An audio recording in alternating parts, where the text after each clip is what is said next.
Axis of chirality, axis of chirality. देखो जब किसी भी मॉलिक्यूल में एक एक्सिस के एलोंग उसमें किरलिटी आ जाती है, मतलब ऑप्टिकल एक्टिविटी आ जाती है, तो उसको अपन इस कैटेगरी में रखते हैं एक्सिस ऑफ किरलिटी में। समझ में आ रहा है ना? तो यहाँ पर किरलिटी एक एक्सिस के एलोंग मॉलिक्यूल के अंदर इंड्यूस्ड होती है, उसमें आ जाती है। समझ में आ रहा है ना? जैसे एग्जाम्पल्स की यहाँ पर बात करें तो देखो ध्यान देना, यहाँ पर सबसे पहले अपन बात कर सकते हैं जैसे एलिन्स, एलिन्स। अब देखो एलिन से हो गया C डबल बॉन्ड C। समझ में आ रहा है ना? तो देखो यहाँ पर अपन ने जैसे ग्रुप जोड़ दिया CH3H और यहाँ पर कर दिया जैसे C2 CH3 मान लो और H, ये हो गया मॉलिक्यूल।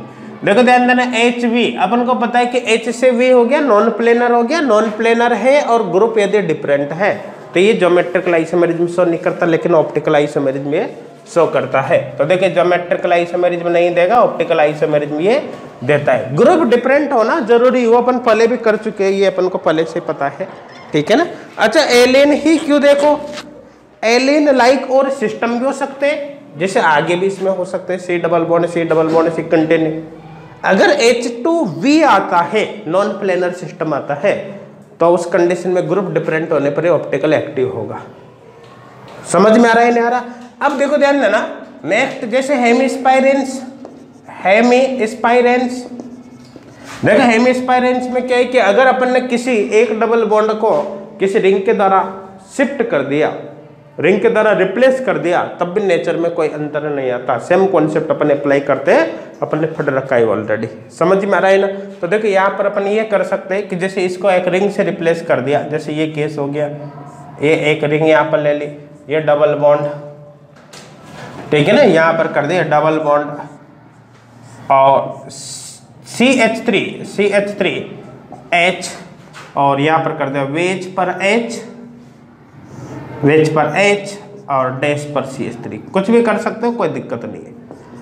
देखो ध्यान देना यहाँ पर बिल्कुल सेम कॉन्सेप्ट अप्लाई कर सकते हैं। HV नॉन प्लेनर है और ग्रुप डिफरेंट है, तो क्या होगा? ऑप्टिकल एक्टिव होगा ना, ऑप्टिकल एक्टिव होगा, ऑप्टिकल आइसोमेरिज्म देगा, ज्योमेट्रिकल आइसोमेरिज्म नहीं देगा। अच्छा रिंग जरूरी नहीं 6 मेंबर्ड ही हो, 4 मेंबर्ड भी ले सकते हैं, ठीक है ना। जैसे यहाँ पर ये 4 मेंबर्ड रिंग ले ली, ये डबल बॉन्ड, यहाँ पर हो गया CH3 और H, ठीक है ना, यहाँ पर ये वेज पर H डैश पर CH3, ठीक है ना, HV। देखो भाई ऑप्टिकल आइसोमेरिज्म देगा, ऑप्टिकल एक्टिव होगा, लेकिन ज्योमेट्रिकल आइसोमेरिज्म ये नहीं देगा। समझ में आ रहा है नहीं आ रहा? कोई डाउट है कि किसी को? नहीं है ना? तो ये हो गया हेमिस्पाइरेन। देखो अगर मैं दोनों ही डबल बॉन्ड को रिंग से रिप्लेस कर दो तो स्पाइरेन हो जाएगा, ठीक है ना। तो नंबर 3 स्पाइरेंस,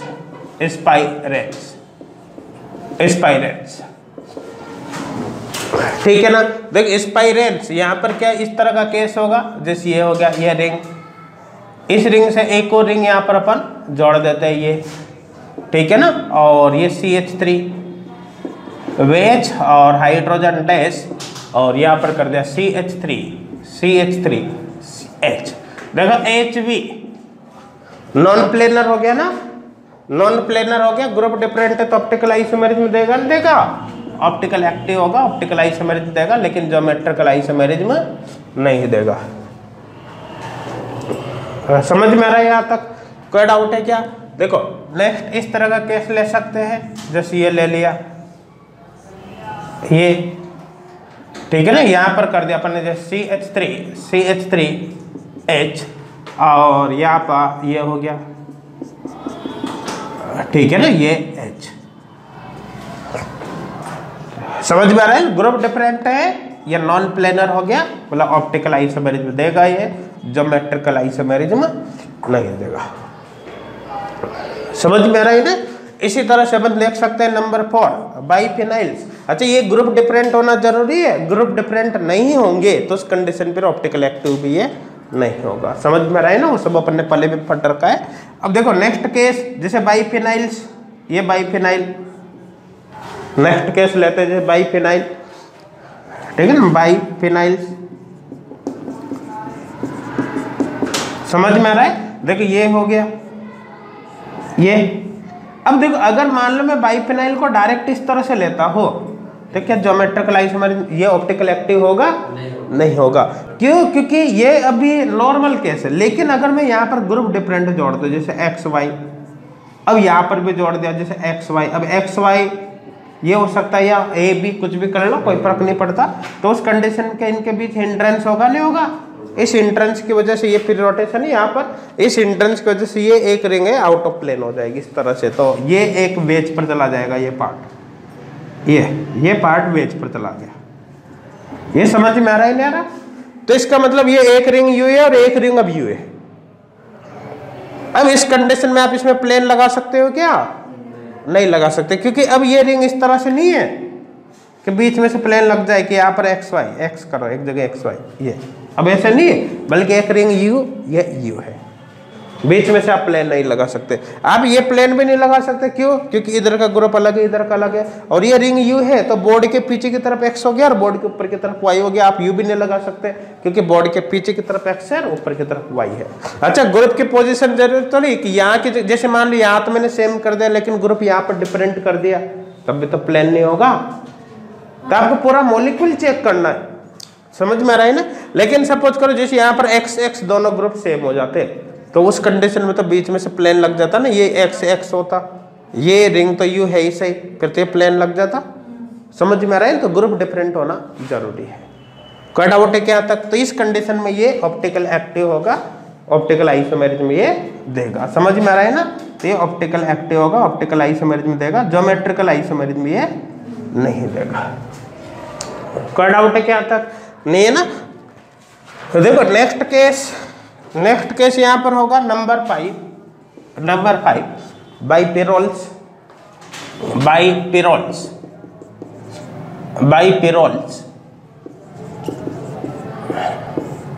ठीक है ना? बाइपिरोल्स ये हो गया भाई, ये नाइट्रोजन और यहां पर ये केस हो गया, या डबल डबल डबल और डबल। देखो यहाँ पर कर दिया एक्स, यहाँ पर कर दिया वाई, ठीक है ना? अब एक्स वाई की जगह कोई सा ग्रुप हो सकता है, जैसे एक तरफ OH दे दिया, एक तरफ NO2 दे दिया, इस तरह से, ठीक है ना? और इसी तरह से यहाँ पर एक्स और ये वाई। अच्छा, यहाँ पर देखिए हिंड्रेंस होगा नहीं होगा? हिंड्रेंस की वजह से जो एक रिंग है ना वो आउट ऑफ प्लेन चली जाएगी। यू समझ में आ रहा है ना? तो एक पार्ट को इसको वेज पर बना दो ताकि समझ में आ जाएगा, इस तरह से ये हो जाएगा। ये एक रिंग क्या, ये वेज बना दिया, ये एक रिंग आउट ऑफ प्लेन चली गई। एक्चुअली ये अभी इस तरह से हो जाएगा, तो ये वाई है, ये रिंग इस तरह से हो गई। समझ में आ रहा है ना? अब देखो ग्रुप डिफरेंट है तो प्लेन लग सकता है क्या? नहीं लग सकता। देखो ये ग्रुप डिफरेंट है तो ये प्लेन आप लगा ही नहीं सकते कि ऊपर का लगे, ऊपर नीचे का लगे। आप ये प्लेन भी नहीं लगा सकते क्योंकि बोर्ड के पीछे एक्स है जबकि बोर्ड के ऊपर वाई है, बीच में से प्लेन लगा ही नहीं सकते। क्यों? क्योंकि ये रिंग दोनों प्लेन में नहीं है, एक प्लेन में दूसरे आउट ऑफ प्लेन है। यू कोई सा प्लेन नहीं होगा तब ऑप्टिकल एक्टिव होगा नहीं होगा? ये होगा ना? तो ये ऑप्टिकली एक्टिव होगा, तो ऑप्टिकल आइसोमेरिज्म देगा, ये ज्योमेट्रिकल आइसोमेरिज्म नहीं देगा। फिर अपन बात करते हैं नेक्स्ट है नंबर 6 बाइनेप्थोल्स।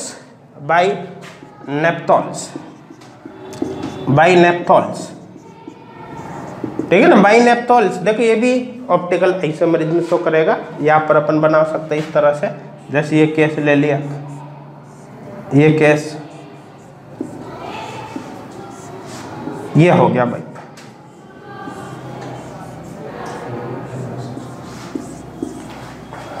समझ में आ रहा है ना तक? अब देखिए इसमें OH जोड़ दे जिसमें नेप्थोल बन गया, ये OH। अब देखो इनके बीच यहाँ पर भी स्टेरिक एंट्रेंस है और यहाँ पर भी है। इस स्टेरिक एंट्रेंस को मिनिमाइज करने के लिए एक रिंग आउट ऑफ प्लेन चली जाएगी, है ना? एक रिंग आउट ऑफ प्लेन चली जाएगी। जैसे मैंने इसको सपोज करो वेज पर शो कर देता हूँ, इसको ये वेज पर, ये वेज का मतलब क्या हो गया कि ये जो रिंग है ना वो यू घूमी हुई है, ये बोर्ड के पीछे और ये बोर्ड के ऊपर है, जबकि पूरी रिंग प्लेन में है। तो अगर मान ले दोनों रिंग प्लेन में होते तो बीच में से प्लेन लग जाता, लेकिन अपन को पता है ये रिंग प्लेन में है ही नहीं, ये आउट ऑफ प्लेन है, ये यू घूमी हुई है। इस कंडीशन में क्या होगा कि अब आप ये प्लेन नहीं लगा सकते क्योंकि प्लेन में जबकि आउट ऑफ प्लेन जा रहा है।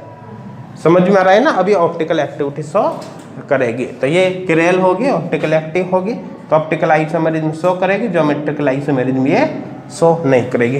देखो यहाँ पर अपन को क्या है कि केवल कैटेगरी समझनी है। कैटेगरी समझने का मतलब है कि एक्सिस ऑफ केरेलिटी में किस टाइप के एग्जाम्पल्स आते हैं, एक्सिस ऑफ केरेलिटी में किस टाइप के एग्जाम्पल्स आते हैं। जरूरी नहीं जो बोर्ड पर लिखे हैं एग्जैक्टली वही एग्जाम के अंदर आ जाए। समझ में, जैसे मान के चलो अपने बोर्ड पर ये लिखा है, लेकिन मान लो कि एग्जाम के अंदर ये आ गया, सपोज करो ये यहाँ पर यू बना दिया इस तरह से, ठीक है ना, x x x x x y और यहाँ पर हो गया ए बी। ये ऑप्टिकल आइसोमेरिज्म देगा नहीं देगा, क्योंकि यहाँ तो सेम ग्रुप है, लेकिन भाई ये हिंड्रेंस की वजह से आउट ऑफ प्लेन तो जाएगी रिंग, और आउट ऑफ प्लेन जाते इधर तो ग्रुप डिफरेंट है तो प्लेन थोड़ी लग पाएगा। यहाँ भी ग्रुप डिफरेंट है, प्लेन नहीं लगेगा। तो इनकी वजह से ऑप्टिकल, इसकी वजह से तो आउट ऑफ प्लेन चली जाएगी, और इनकी वजह से जो प्लेन प्रेजेंट था वो एब्सेंट हो जाएगा। समझ में आ रहा है ना। तो मेरा कहने का मतलब है कि यहाँ से आपको कैटेगरी समझनी है कि किस टाइप के एग्जाम्पल इस कैटेगरी के अंदर आते हैं। बाकी क्वेश्चन सॉल्व करते समय पूरे मॉलिक्यूल को आपको अच्छी तरह से देखना है। कट आउट है क्या, नहीं ना, करो देखो नोट।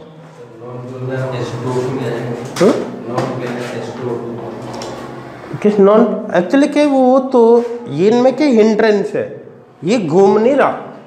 जैसे अपन ने कहा नॉन प्लेनर, इधर देखो, जैसे अपन आपने कहा कि नॉन प्लेनर प्लेनर H2O2। अब देखो ध्यान देना, जैसे ओ ये हो गया नॉन प्लेनर, एक को प्लेन में ले लो, एक को आउट ऑफ प्लेन ले लो आप, ये हो गया ना, है ना। लेकिन ये क्या, ये फ्री रोटेशन है,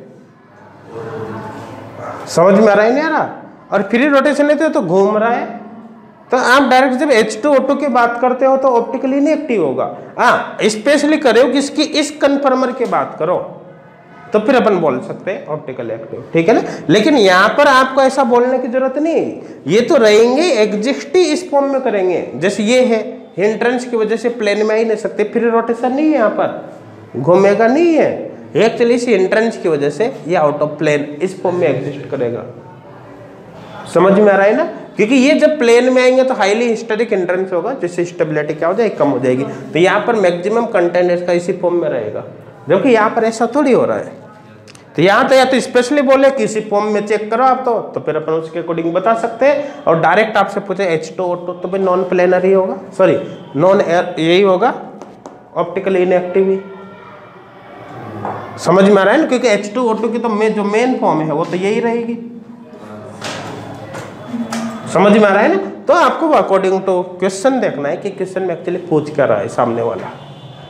कोई डाउट है क्या, नहीं ना, करो देखो नोट। हाँ, कोई डाउट है क्या तक, नहीं ना। तो एक्सिस ऑफ केरेलिटी के केस को पहचान लोगे ना, कोई डाउट तो नहीं आएगा किसी को, ठीक है ना।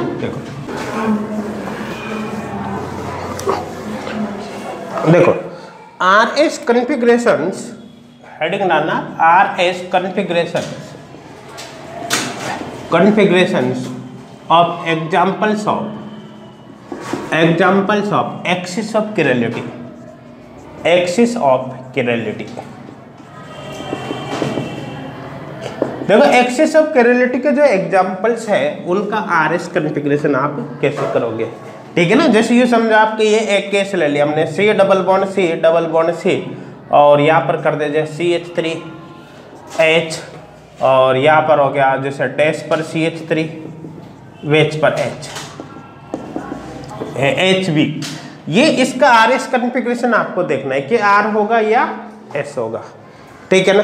तो देख इसका RS कॉन्फ़िगरेशन देखने के लिए आपको करना क्या है, सबसे पहले इस मॉलिक्यूल को इस प्रकार से रोटेट करो कि ये जो वेज डिश वाला पार्ट है ना ये नीचे की तरफ आ जाए, और जो प्लेनर वाला पार्ट है ऊपर की तरफ चला जाए। मतलब ये पार्ट आपको नीचे लेना है, नीचे की तरफ, ठीक है ना, बॉटम पर एक तरह से बॉटम, ठीक है। और ये पार्ट आपको लेना है ऊपर की ओर, अपर। समझ में आ रहा है ना। तो मॉलिक्यूल को इस तरह से घुमाओ इसको, जिससे वेज डेस वाला पार्ट तो खा जाए नीचे और दूसरा पार्ट खा चला जाए ऊपर। तो देखो यहाँ पर मैं घुमा रहा हूँ C डबल बॉन्ड C। देखो घुमाते देखो ये वेज वाला नीचे आ गया, वेज डेस वाला, वेज पर H है, डैश पर क्या है CH3, और इसको हमने यू घुमाया ना, यू, क्योंकि वेज डेस वाले को नीचे लाना है। तो देखो HCH3 किधर जाएगा, इधर, जिधर जाएगा ना उधर ही बनाना है ये CH3 और यहाँ पर H। ये समझ में आ गया। अब इसके बाद इसका फीचर बनाओ। देखिए इसका फीचर आपको बनाना है। फीचर बनाने के लिए आपको क्या करना है कि देखो जो वेज है ना, वेज उसको हमेशा ऊपर रखना है आपको, अपर। वेज को हमेशा कहाँ पर रखना है, अपर। जो डेस है, डेस को हमेशा नीचे की ओर रखना है, लोअर, ठीक है ना। और ये अपर लोअर मतलब ये वर्टिकल पर जाएंगे, कुल मिलाकर वर्टिकल। ये समझ में आ गया। देखो जो लेफ्ट ग्रुप है,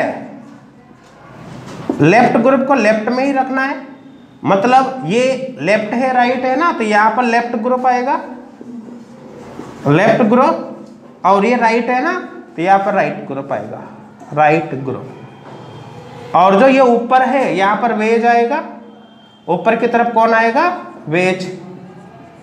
और जो नीचे है, नीचे की तरफ कौन आएगा, डैश वाला आएगा, डैश वाला। ऐसे आपको इसका क्या बना लेना है, फीचर बना ले, बाद में लिख लेना बेटा, देख लो इधर, है ना। देखो ये हो गया। अब देखो ये इसका अब बना दे फीचर। देखो इसका फीचर बनाना है ये। देखो ध्यान देना, ऊपर की तरफ तो किसको रखोगे, जो वेज पर है। वेज पर कौन है, हाइड्रोजन, तो हाइड्रोजन को रखो। नीचे की तरफ किस पर रखोगे, जो डैश पर है, डैश पर कौन है, CH3, ये CH3। तो समझ में आ रहा है ना। और देखो ध्यान देना, लेफ्ट में कौन है, H है, तो लेफ्ट में H को रखोगे। और राइट में कौन है, राइट में CH3 है, तो राइट में आप CH3 को रखोगे, ये ठीक है ना। अब ध्यान देना, अब इनकी प्रायोरिटी डिसाइड करने में नॉर्मली देखेंगे तो भाई CH3 HH, जबकि आपको तो 1 2 3 4 देना है ना, तो 4 प्रायोरिटी आप कैसे दोगे। यहाँ पर देखो, यहाँ पर आपको क्या करना है, जो हॉरिजॉन्टल लाइन है, हॉरिजॉन्टल पर ऑलवेज आपको 3 4 देना है, 3 4 ऑलवेज। हॉरिजॉन्टल पर हमेशा कौन सा देना है, 3 4। और देखो जो वर्टिकल है, वर्टिकल उस पर आपको 1 2 देना है ऑलवेज। वर्टिकल पर ऑलवेज क्या देना है, 1 2 देना है। समझ में आ रहा है, नहीं आ रहा, ठीक है ना। अब देखो ध्यान देना, आपको यहाँ पर दूसरी बात देखो, हॉरिजॉन्टल पे तो 3 4 आना ही है, तो 4 लोवेस्ट प्रायोरिटी हॉरिजॉन्टल पर आएगी ना। अब हॉरिजॉन्टल पर लोवेस्ट प्रायोरिटी आती है तब हम क्या करते हैं, रिवर्स करते हैं। यहाँ पर आपको रिवर्स नहीं करना, देखो यहाँ पर आपको रिवर्स नहीं करना, देखो नो रिवर्स। मतलब आप यहाँ पर यूँ नहीं करोगे R का S या S का R, इस तरह से नहीं करोगे, क्योंकि हमेशा वर्टिकल हॉरिजॉन्टल पे ही 4 आना है, ठीक है ना। इसलिए यहाँ पर इसके अकॉर्डिंग अपन नहीं करेंगे। अब देखो ध्यान देना, वर्टिकल पर ऑलवेज क्या दोगे, 1 2। तो आप केवल अभी वर्टिकल पर देखोगे तो केवल इन दोनों को ही देखो, इनसे कोई मतलब नहीं है। अब इन दोनों में प्रायोरिटी ज्यादा किसकी है, CH3 की, तो इसका 1 दो, इसके कम है तो इसको 2 दो। हॉरिजॉन्टल पर ऑलवेज 3 4 ही देना है, तो जब हॉरिजॉन्टल का आप नंबरिंग करोगे तो वर्टिकल से मतलब नहीं है। इन दोनों में प्रायोरिटी ज्यादा किसकी, CH3 की है ना, तो इसको 3 दो और इसको 4 दो। अब 1 से 2 मूव करो, देखो इधर 3 आ गया बीच में, तो 4 की तरफ से चलोगे ना, तो ये कौन सा हो गया, क्लॉकवाइज, क्लॉकवाइज पर R। यहाँ पर आपको रिवर्स नहीं करना। मेरे हिसाब से समझ में आ गया होगा कि आपको करना क्या है ना। करो, देखो नोट कर लिया क्या सबने, कर डाउट है क्या तक, नहीं ना, समझ में आ रहा है। अब कर सकते हो RS। देखो ध्यान देना, ऐसा एग्जाम्पल हो, कोई फर्क नहीं पड़ता, कोई सा भी हो, एक्सिस ऑफ किरलिटी का आपको इस कॉन्सेप्ट को अप्लाई करना है, ठीक है ना। जैसे अपन देखो कुछ और केस लेकर देखते हैं। मान के चलो जैसे ये है, ये केस हमने यहाँ पर ले लिया, ये ठीक है ना। यहाँ पर जोड़ा है जैसे CH3H, यहाँ पर जोड़ा है जैसे वेज पर Cl, डैश पर Br, ठीक है ना। आपको इसका RS देखना है। और भी केस हो सकते हैं अदर भी, जैसे सपोज करो ये है, मान के चलो इसका केस है जैसे N, यहाँ पर ये हो गया इस तरह से, ये N, ये देखिए डबल बॉन्ड, यहाँ पर ये डबल बॉन्ड और ये डबल बॉन्ड, ये डबल डबल। यहाँ पर कर दे जैसे NO2 CH3 यहाँ पर कर दिया फ्लोरीन, और इस एक पार्ट को मैं वेज बना देता हूँ, यहाँ पर ये वेज, और यहाँ पर कर देते क्लोरीन।